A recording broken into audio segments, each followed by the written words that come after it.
ये बात तब की है जब मैं बड़ा हो रहा था। मेरी दादी उसी बिल्डिंग में रहती थी जहां मैं और मेरा परिवार रहता था। वो हमारे घर के ऊपर वाली मंजिल में रहती थी। ये एक पुरानी बिल्डिंग थी जिसमें कुल 12 अपार्टमेंट थे। वे मकान नंबर 2874 में रहती थी और हम 2868 में रहते थे। मेरे जन्म होने के पहले से ही दादी माँ अकेली रहती थी। उनके सोने वाले कमरे की तरफ जाने वाले हॉलवे में एक अलमारी थी जिसमें हर महीने एक अजीब सी घटना होती थी। महीने में एक बार मेरी दादी मेरी माँ को ऊपर बुलाकर उनकी अलमारी को चेक करने के लिए कहती थी। उन्होंने बताया था कि पिछली रात को उनकी अलमारी में से बहुत ज्यादा शोर आ रहा था। एक बार मेरी माँ काम कर रही थी तो उन्होंने मुझे उनकी जगह पर दादी की मदद करने के लिए भेजा। मुझे नहीं पता था कि ये मेरे जीवन को परेशान करने और मेरे जीवन को अस्त व्यस्त करने वाले अनुभवों की एक शुरुआत होगी। जैसे ही मैंने दादी के कमरे में प्रवेश किया और मैं अलमारी की ओर बढ़ा तो मैं वहाँ का हाल देखकर दंग रह गया। ऐसा लग रहा था कि मानो किसी ने पूरी अलमारी को अस्त व्यस्त कर दिया हो।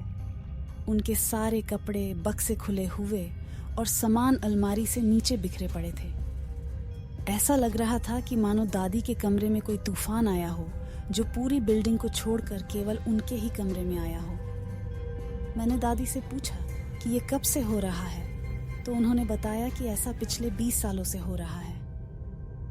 मैंने उस समय इस बात पर ज्यादा ध्यान नहीं दिया और मैं अलमारी को साफ सुथरा करके चला गया। इसके 2 साल बाद मेरे माँ का अचानक निधन हो गया तो मेरी दादी माँ ने हमारा साथ देने और हमें हिम्मत देने के लिए हमारे साथ रहने का फैसला किया ताकि इससे पैसे भी बच जाए और हम सब साथ भी रह सके। इसके कुछ समय पहले ही दादी ने पैसे बचाने और सहायता पाने के लिए हमारे साथ रहने का फैसला किया। उस समय मेरे पापा ने मुझसे कहा कि तुम दादी के बेडरूम से कुछ ज़रूरी डॉक्यूमेंट्स ले आओ जो मैं वहाँ रख दिया था। तब मैं उदास मन से दादी के कमरे में जाने लगा पर मुझे कुछ अच्छा महसूस नहीं हो रहा था। जब मैं उस अलमारी के पास से गुजर रहा था तो मुझे जोर जोर से किसी के अलमारी को पीटने की आवाज़ आ रही थी। लगा जैसे कोई उस अलमारी से बाहर निकलने की कोशिश कर रहा हो। इन सबको नज़रअंदाज करते हुए मैं आगे बेडरूम की ओर बढ़ा, लेकिन जैसे ही मैं अंदर कमरे में गया तो दरवाज़ा अचानक से बंद हो गया जिससे मैं अंदर फंस गया। मैंने घबराहट के साथ दरवाजे को खोलने की कोशिश की तो पाया कि दरवाज़ा तो दूसरी तरफ से बंद था, लेकिन मेरा भाग्य अच्छा था तो मैंने थोड़ी कोशिश करके दरवाज़ा खोल दिया और मैं जितना जल्दी हो सके उतना जल्दी उस अपार्टमेंट से बाहर भागा। जैसे ही मैं उस अलमारी के पास से गुजरा तो मैंने देखा कि वो अलमारी में से जोर जोर से पीटने की आवाज़ आ रही थी और वो आवाज़ इस बार काफ़ी तेज़ थी जिससे वो पूरी अलमारी हिलने लगी थी और ऐसा लगने लगा था जैसे वो अलमारी बस फटने ही वाली है।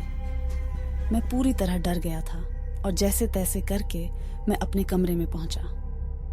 मैंने अपने पापा को दादी माँ के अपार्टमेंट की चाबियां दी और उनसे चिल्लाकर कहा कि आप ही जाकर वो काम कर लो, मैं नहीं जाने वाला। उस अलमारी में आज जो भी हुआ था उससे मैं इतना डर गया था कि अब मैं और वहाँ जाना क्या उसके बारे में सोचने से भी डरने लगा था। उस दिन के बाद से हमने कभी भी उस घटना का जिक्र नहीं किया और उस दिन के बाद से दादी के कमरे में से जो भी लाना हो वो सारा काम पापा ने ही किया।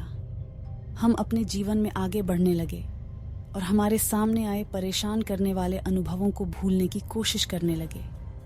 आज तक मुझे अभी भी आश्चर्य होता है कि दादी की अलमारी में उन घटनाओं का कारण क्या था या फिर वहाँ इससे भी अधिक भयानक हो सकता था।